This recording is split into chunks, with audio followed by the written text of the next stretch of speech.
This is tutorial number 38 and it covers optical properties within SOLIDWORks.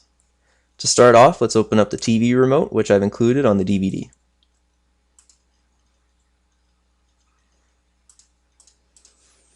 Now with the TV remote, you can see that the body is solid and that the infrared light is transparent. You can see through it to a degree. Now let's open up the infrared light. So let's right click on it and click Open Part. And now we've opened just the infrared light of the part. Now we can look at the properties, the optical properties of this part by clicking Edit Color and select the light.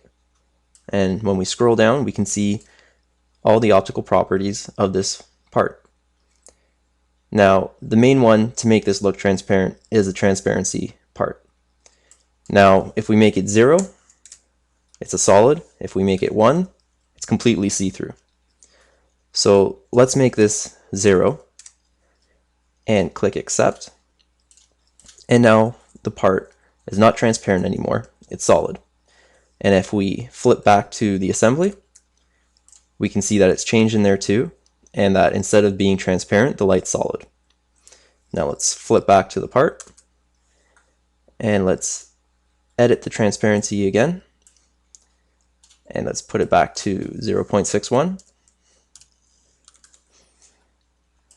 and click Accept. And now when we flip back, it's transparent again. And this concludes our tutorial on optical properties within SOLIDWORks.